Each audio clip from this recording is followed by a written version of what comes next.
McGuire were on the high road headed towards success. I thought Bill and Melanie were very happy together, living the dream. But as their family grows, so does their passion for the finer things. Bill's dream house did not fit into Melanie's master plan for her future. This was a brutal murder. To wrap your brain around, somebody could actually do this to another human being, cut them in 3 pieces. And later, Robert Temple puts everything he has into his day job. But it's his wife who's bringing home the paycheck. Robert would never allow Rosemary to end a marriage or a relationship with him. He was too controlling. This case had all the elements of a Shakespearean drama. The greed, the deceit, the betrayal, the lust, the violence.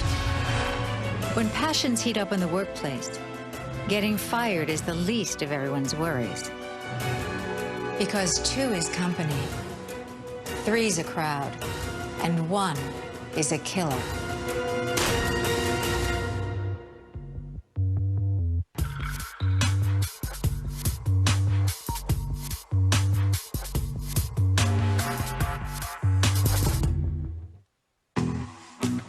As a dedicated employee, I've been known to take my work home with me from time to time.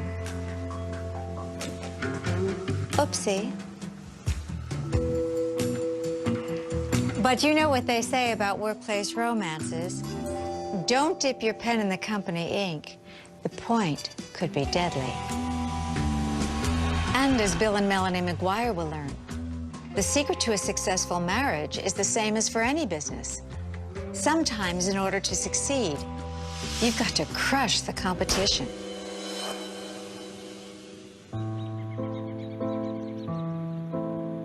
It's the spring of 2004, and Bill and Melanie McGuire are just days away from finally getting their piece of the pie.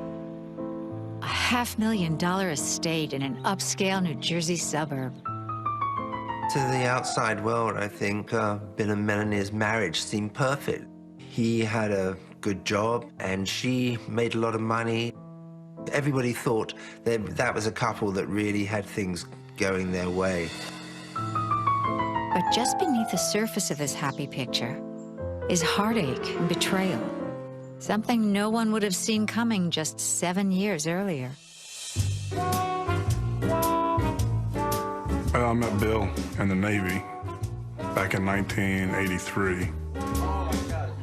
He was kind of a person that liked to play practical jokes. He had a real good sense of humor. Got in trouble a little bit, but nothing he couldn't work his way out of.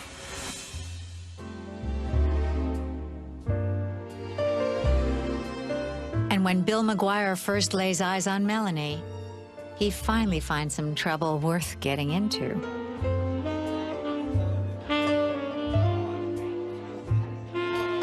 With Bill and Melanie, it clicked. Melanie was, she was a lot of fun. I mean, she had a real good sense of humor along with Bill. Their interests were the same. They were career-driven, but yet they had the same goals. They wanted children, a home, so I thought they were a great couple. Just 3 years after their first meeting, Melanie and Bill make it official in June of 1999. It was a beautiful wedding. They seemed very, very happy, and the added was that Melanie was pregnant with the first baby. It seems these 2 lovebirds just couldn't wait until their wedding night. Bill was very proud to be a father, and Melanie was certainly proud. They were very hands-on parents. The McGuires settle into a small apartment in Woodbridge, New Jersey. Melanie plays the beautiful suburban housewife to a T, while Bill does all he can to provide for his family. Bill's big dream was to own a house. And not just any house, one that is worthy of the lifestyle he and Melanie deserve. He wanted to have the nicer things in life. He always wanted to have the best red wine. He always wanted to have the nicest car. But when you're not born with a silver spoon, you've got to work for the good life. Melanie was a nurse at a very highly regarded fertility clinic in New Jersey, and Bill worked for a New Jersey college as a computer technician, but he also had his own computer business, and he did a lot of things to make the money he wanted. Including another riskier way to score a little extra cash. Bill spent a lot of time in Atlantic City gambling. He loved to gamble. And he certainly logs his hours at the casino like a second job. Bill was well known by the casino. When he would go and sit at a table, the pit boss would say, "Hey, Mr. McGuire, how are you doing this evening?" For Melanie, it's hard to complain when the money is coming in. Almost fire on the blackjack table. $5 grand right there. Go ahead, count. But over time, keeping up with the Joneses begins to wear on a marriage. I just got home, but I guess I can be there about 15 minutes, so. All right, I'll see you there. Bill was always working. He hardly ever saw Melanie because they both worked such long hours. They would basically run into each other maybe an hour or two in the morning. And according to Melanie, those few hours together were becoming far from the high point of her day. This is a mess. You doing cooking breakfast? Melanie was telling various friends and people that Bill was very difficult to live with. Bill had a foul temper. It's not fair. I don't deserve this. I deserve better treatment than this. You better clean this place up, because I've had enough. Life at home may have been unsatisfying. But things at work are heating up when a handsome new doctor takes a job at Melanie's fertility clinic. Dr. Miller was a very handsome, successful doctor, you know. Dr. Miller had also become a multi-millionaire. There was big money to be made in that field, and Dr. Miller was at the top of it. And sometimes nothing makes the heart go pitter-patter more than a big, thick wallet. So what if he's married? So is she. Well, there was definitely an instant attraction.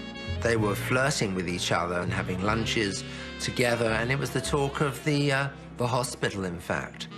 And things increased as Melanie became pregnant with her second son. And Melanie isn't about to let a little old pregnancy squash those forbidden feelings. Melanie was about to go on maternity leave at 38 weeks when she came into his office and complained of a sore neck. Doctors are always so good with their hands. So Dr. Miller started giving her a massage, and one thing led to the other. Perhaps a hot, steamy affair is just what the doctor ordered. After their first encounter, Melanie went straight off to maternity leave, and she came back, and the affair went full-blown immediately. Soon, Melanie's days and nights are filled with cheap hotel rooms, late-night phone calls, and X-rated adultery. They had a special hotel they went to, or they'd meet in the park for long walks, and very soon they started talking about, you know, leaving their respective spouses and starting up life together and having their own children. Move into a mansion, fly to Paris by private jet. Oh, just sounds so glamorous. But 2 years into the affair, her husband has to go and throw a little reality into the lover's fantasy. Bill had finally got the money to put down on the house he wanted, and he decided to go ahead with it. Bill is over the moon about his dream house, but he's also too preoccupied to notice what's going on behind his back. Bill certainly wouldn't have bought a house if he suspected an affair. And Melanie is looking to leave Bill, not commit to another 30 years with him. Bill's dream house certainly did not fit into Melanie's master plan for her future. And it certainly doesn't fit into Dr. Miller's plans either. Dr. Miller was very unhappy about this house. Dr. Miller started committing himself to having a life with Melanie and having children with her. He was very, very upset about it. Less than 24 hours after Bill and Melanie signed the closing papers on their new home, this love triangle will end with 1 saw, 2 bullets, and 3 suitcases. The pressures were building up and things were, you know, coming to a crash.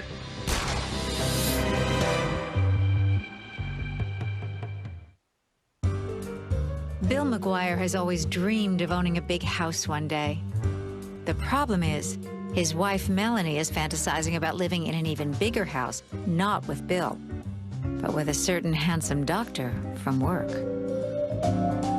Bill was moving forward with the life he wanted, getting dream house and everything, but Melanie was doing her best to stop it, but she couldn't.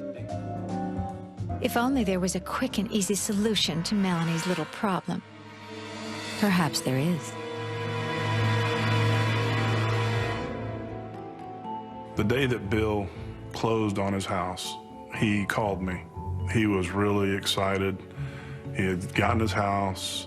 As far as I knew, everything was perfect. By all accounts, they seemed to be, you know, happy about it, and they signed the contracts, and then they went back to their apartment. But it's the last time Bill McGuire will be seen alive.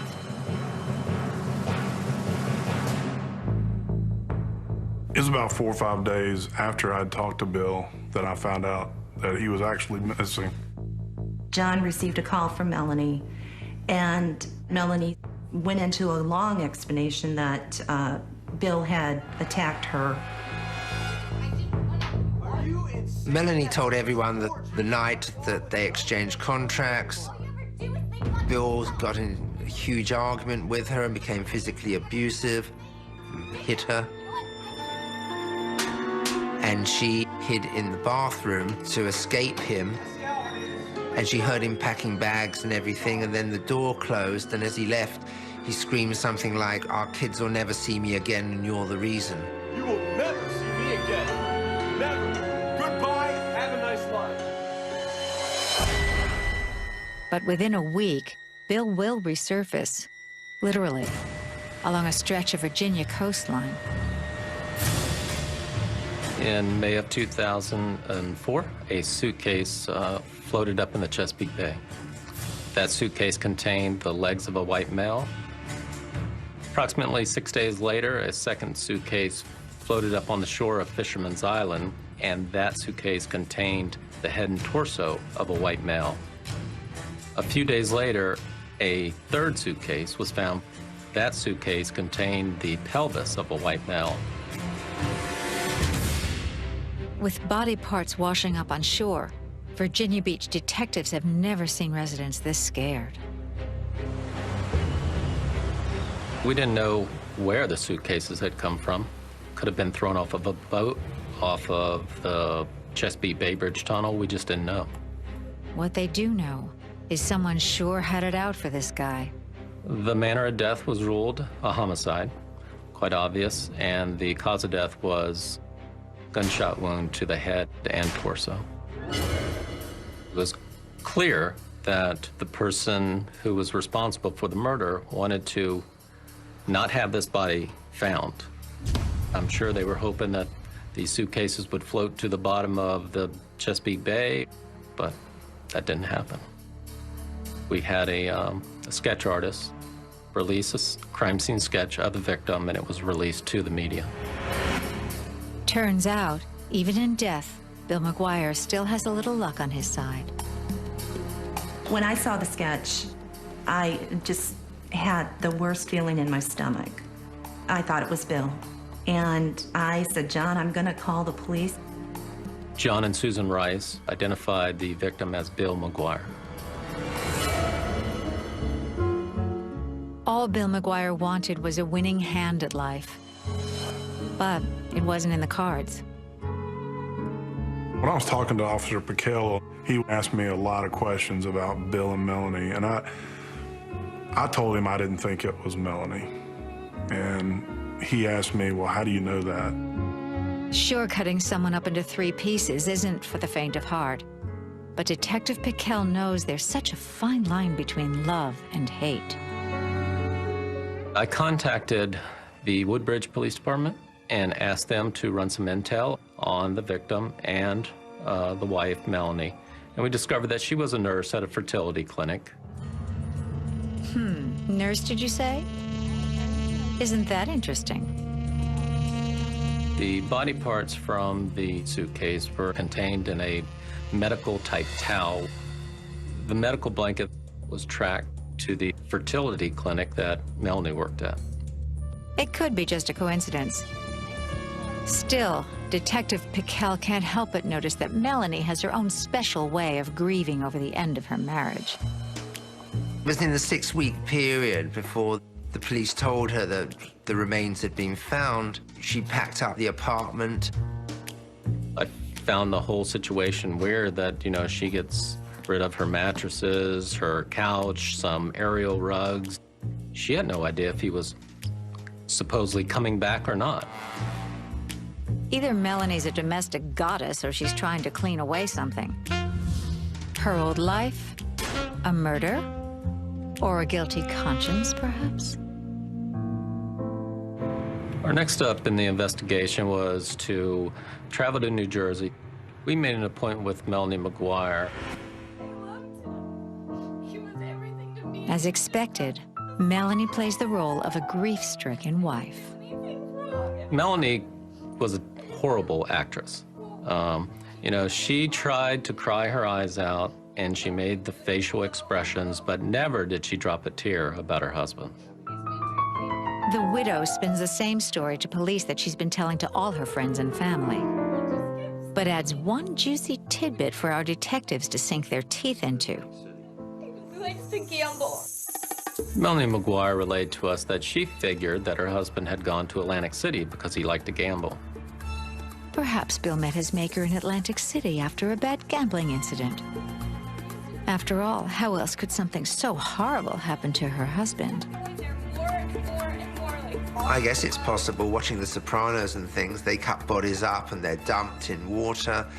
I think, you know, whoever did it watched too many of those kind of shows. But when Bill's car is located in a motel parking lot, abandoned, police have to consider that maybe the widow's suspicions are true.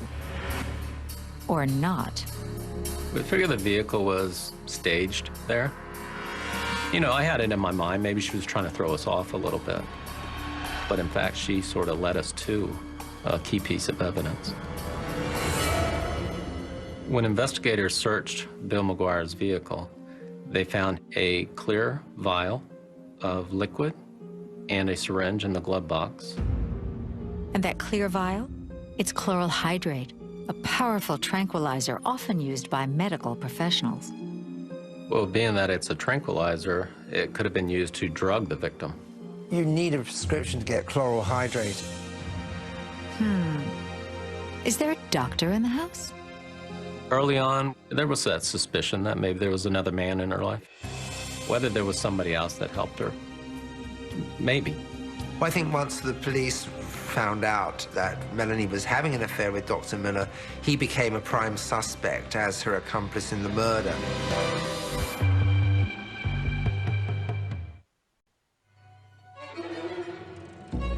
This was a brutal murder, just horrific.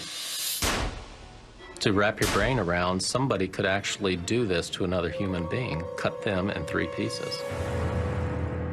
And grieving widow Melanie McGuire's dirty laundry is starting to reek of murder.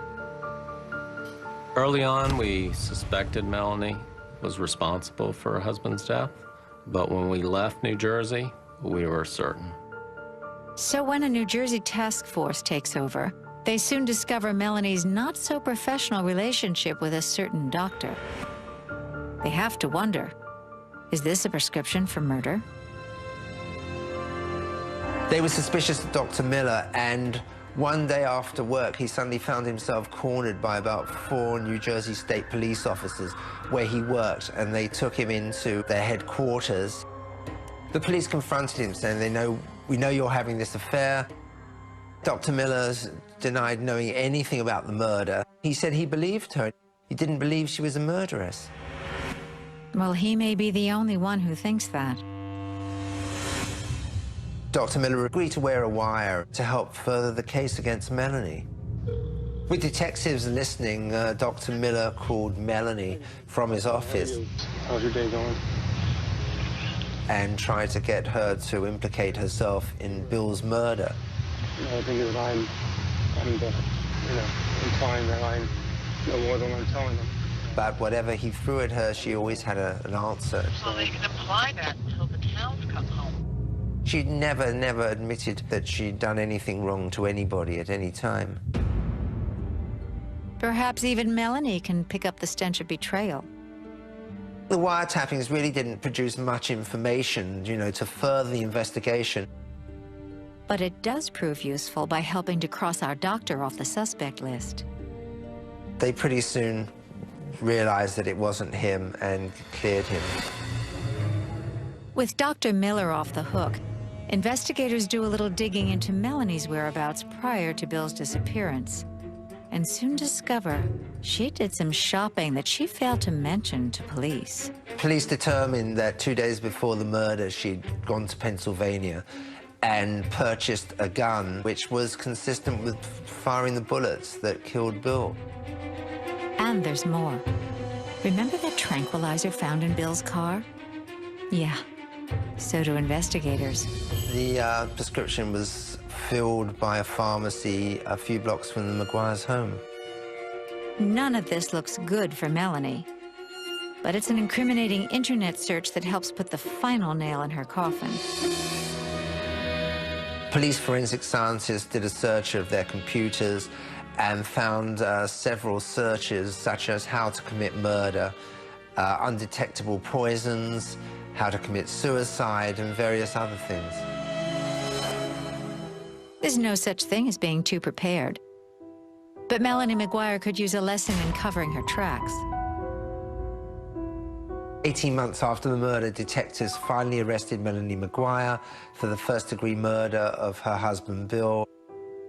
I guess for Melanie McGuire, why go through a nasty divorce and custody battle when murder is such a quick fix? It was huge news nationally because Melanie McGuire was sort of this beautiful young mother of two. And nobody could really believe she could have done something so cold-blooded as kill her husband, chop his body up into 3 pieces, and then dispose of it in the Chesapeake Bay. During the trial, the prosecution paints a picture of a woman desperate to get out of her marriage and start a new life with her lover. They say that after Bill McGuire signed on his new home, they theorized that back at their apartment, Bill might have bought a bottle of red wine. Melanie McGuire may have poured in some chloral hydrate. And when he drank it, he was rendered unconscious. And then they think she shot him.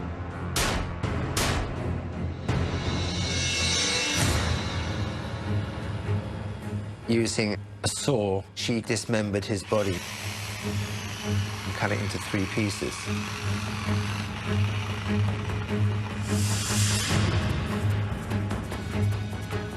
Melanie loaded the 3 suitcases and drove to the Chesapeake Bridge.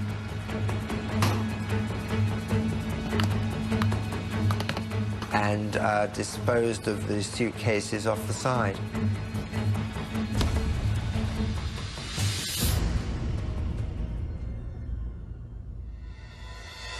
Has the jury reached a verdict in this case? After a 7-week trial, Melanie McGuire is convicted of first-degree murder and sentenced to life in prison. Quite frankly, I'm glad that Melanie's behind bars because I wanted closure. My friend had been murdered. I wanted whoever did that, could do that to him, to pay for it. I think Bill was very, very smart, but he was no match for Melanie McGuire. And I think it's a tragedy that somebody as nice as Bill had to go like this, and with a horrible death. As for Melanie, her new residence isn't quite as cozy as that dream house would have been if only she had kept her love life where it belonged, at home, and not at the office.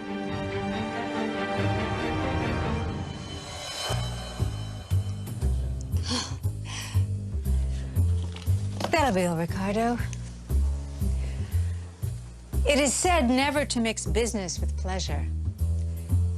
But I say pleasure in the job puts perfection in the work, if you know what I mean. And after the break, Robert Temple and Rosemary Christensen were both working toward a new life. But while one is climbing their way up the corporate ladder, the other is climbing on someone else. I can't recount to you what the 7 deadly sins are, but all of them are covered in this case. Get more deadly affairs online.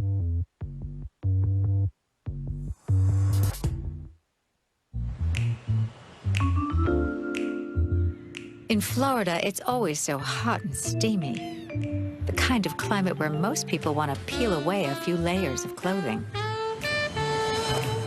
Of course, hot and steamy is exactly what divorcee Rosemary Christensen is hoping for when her plane touches down on the Sunshine State.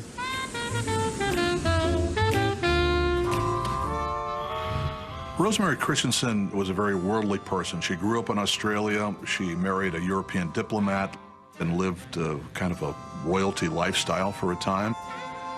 At 43 years old, Rosemary is accustomed to a white-gloved existence. Rosemary's life included tons of entertaining. She was always mingling with all the other diplomats and the Foreign Service officers and that kind of a thing. She may have lived in the lap of luxury for the last 2 decades, but Rosemary yearns to break free of her stuffy lifestyle and feel the wind in her hair. She was in an unhappy marriage with her diplomat husband. Her children were growing up. Basically, she wanted to find some freedom in her middle age that she was not able to have. So she takes her fantasy to the web and begins trolling for a little excitement. Robert and Rosemary met in some sort of chat room or forum on the internet. Robert Temple is a 49-year-old motorcycle-driving, tattooed, free spirit whose photo alone revs up Rosemary's engines. I think Rosemary saw in Robert someone who was 100% different from her ex-husband. Even a lady wants to loosen her corset from time to time. And that corset comes off completely in 1996 when Rosemary flies to Florida and meets her cyberfling face-to-face. Robert Temple gave her an outlet that she didn't have. He was clearly living outside of the lines. He took her for a walk on the wild side.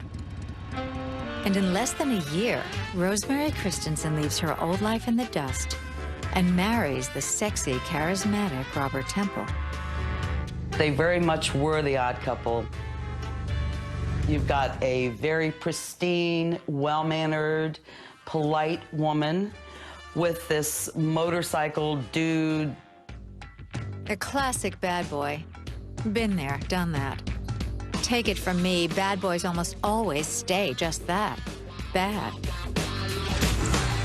But that's how Rosemary likes it. After they had gotten married, she decided to get a real estate license. Rosemary loved her job. The clients loved her, and her coworkers loved her. And Rosemary was starting to be very successful in her business. Across town, Robert works at a local telemarketing firm. It's not the most adventurous job, but it helps pay the bills. Rosemary was looking forward to a wonderful new life here. And each day with Robert is like the perfect ride, at least at first. But when every day's a party, you eventually wake up with a hangover. Robert turned very quickly from the mysterious, tough guy to the guy that wanted to control every element of your life. Robert was constantly monitoring Rosemary and every move that she did, everything that she was doing, who she was talking to. I mean, even when she was out with clients, he was constantly calling. Clearly, Robert has a jealous streak. But it's Rosemary who should be the one looking into Robert's business. We're really glad to have you here as part of the office. Robert Temple, he worked basically around a lot of women, and Robert Temple loved to come on to anybody with a skirt at his office. If you were female, he would flirt with you.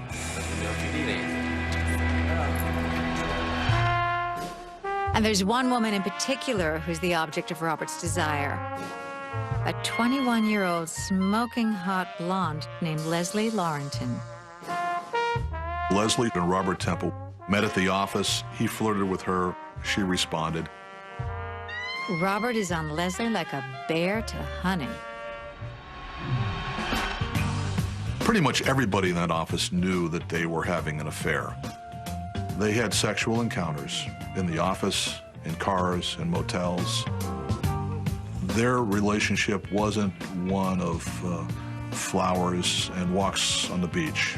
It was one that was much more primal than that. And soon, Rosemary becomes very aware of Leslie's honey scent. When Rosemary found out about the affair, she was livid about it. Where is she? So she went down to try and confront Leslie. Where is she? Where is the blonde? I know that she works here. Sometimes a lady has to take off her gloves and take back what's hers. Tell me where she is. When Rosemary Christensen stormed into the telemarketing office looking for Leslie, she was emotional. She's got to be hiding around She here didn't somewhere. know what she looked like, but she knew that she worked at that office. Leslie's response, by the accounts of others, was to hide under her desk until Rosemary left. Listen, come here. Leave me alone. I don't want anything to do with you. You're cheating on me, and I had enough. One time, I'm sorry. Ah, love. Ain't it grand? Please, you've got to believe. It can make you do crazy things. Like go back to your cheating husband against your better judgment. After Rosemary confronted him, then he basically said that he was not really going to have any more affairs with anyone or mess around or anything like that, that he was very sorry. As for Robert, well, that apology is just lip service. And Rosemary isn't about to be made a fool of. She did not want to be under his finger anymore. So it will only be a matter of time before either the lady, the blonde, or the motorcycle man will have to ride off into the sunset permanently.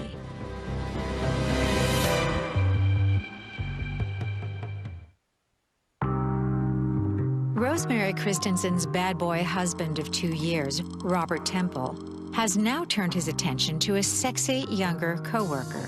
And his wife, Rosemary, has had just about enough of his cheating ways. The marriage of Robert Temple and Rosemary Christensen was clearly falling apart.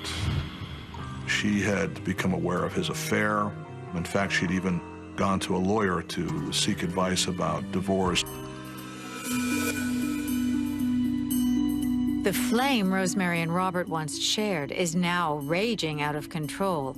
And on Thursday, August 26, 1999, one of them gets burned.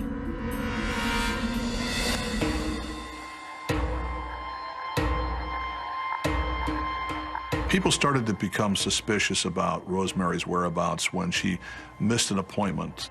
And when no one could reach her on her cell phone, her friends and coworkers became very concerned about her. Everyone is so worried, in fact, that they don't hesitate to call the men in blue. When this case first came to our attention, we suspected foul play from the start. It seems Rosemary's co-workers have filled in the detectives on Robert's controlling nature. And experience tells them a controlling husband and a missing wife usually spells trouble.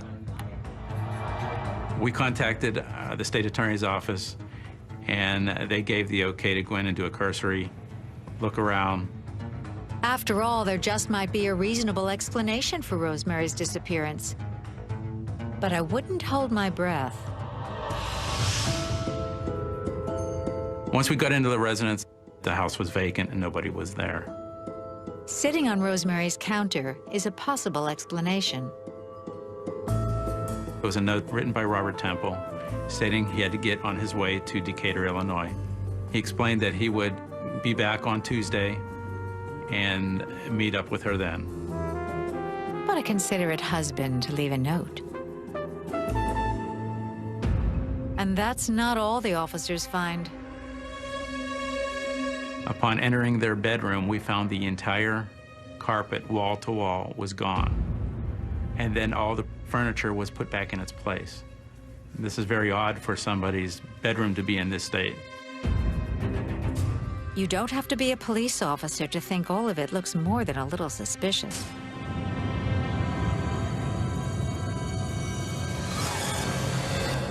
I knew at that point that Robert had killed her because she had just put the carpet in. She loved it. Investigators finally managed to track Robert down in Illinois, as his note so conveniently stated, and ask him if he's heard from his missing wife. He seemed surprised that Rosemary was missing. He explained that they were swingers and that he assumed that she went out partying, he would call it, with other swinging people. I'm sorry, did he just say Rosemary was a swinger? It was so ridiculous for Robert to even come up with the fact that they were swingers. There isn't anyone who knew Rosemary in their right mind would ever think that she was a swinger. And when our husband, Robert, finally returns to start the search for his missing wife, well, let's just call it for what it is. I couldn't do anything to harm her. A terrible performance. Just want her back. When I saw the act that Robert put on, please, if anybody's seen Rose, know where she's at, please. And he had the picture of Rosemary, and he tried so hard to have these fake tears, but he just couldn't get it. Just call. Just please let us know. He just is going, Rosemary, come home to me. I miss you. I love you, baby. And it was the most disgusting thing I have ever seen. Perhaps Robert's tears will help turn up a lead, but I'm willing to guess probably not. And the plot thickens when police find out about a certain blonde Robert works with. When we interviewed the people at their place of work, we found out that Leslie didn't show up at work when Rosemary went missing. It seems Leslie left work to accompany Robert on his trip out of town following Rosemary's disappearance. We thought that Leslie obviously might be involved in this. It certainly wouldn't be the first time a mistress tried to eliminate her competition. We interviewed Leslie, and basically you could tell that she was coached on what to say, supporting everything that Robert was telling. Leslie might not give investigators an inch, but they leave her with a warning. The last thing we said to her was, Robert is going to turn on you one day, and we are the only people that can help you. We need to find Rosemary Christensen. That's your ticket to anything going bad. Not one for long goodbyes. Robert and Leslie slip out of Florida in the middle of the night, and Rosemary's disappearance goes unsolved for 9 years. Not knowing what happened to Rosemary was really an odd feeling because we all knew in our gut what had happened and who had done it. But not having the closure and not having any answers was really surreal. But closure finally comes when Leslie says she's ready to talk after close to a decade living on the lam with Robert Temple. It was around the end of August of 2008, we received a call explaining that Leslie was ready to come forward. Robert had threatened her life, and she was ready to be done with him. Hey, I need you. Turns out, the other woman has been carrying around a secret bigger than a little workplace hanky-panky. Leslie explained that Robert called for her to come over to the house And he then took her into the bedroom where she found that Rosemary had been killed and was laying on the floor in a pool of blood.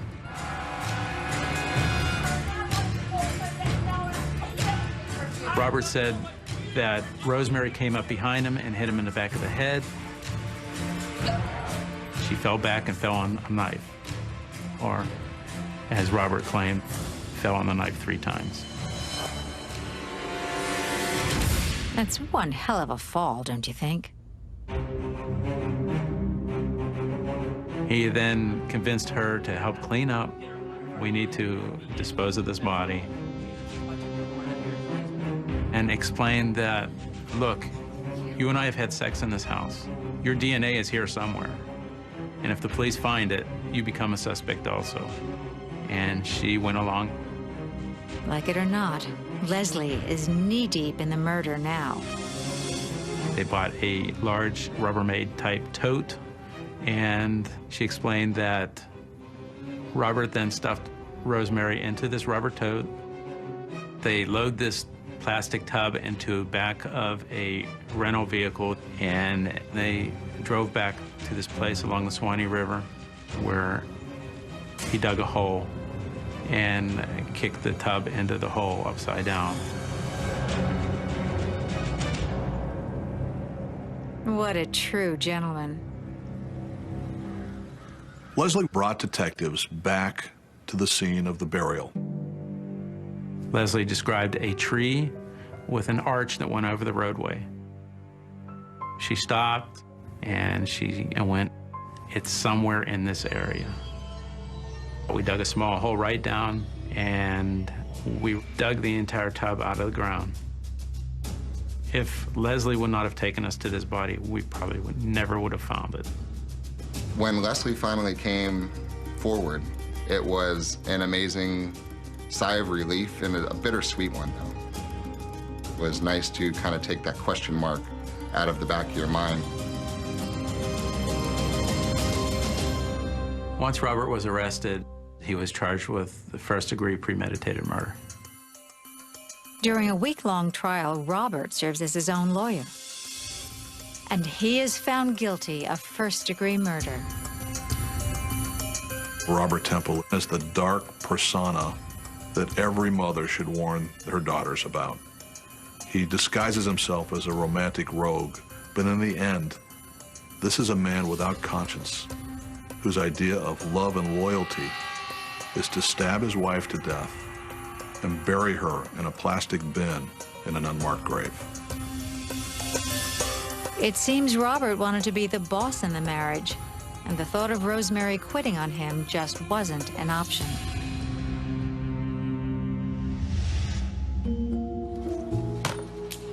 If I've learned anything after all my years of long hours at the job, it's best to keep it professional.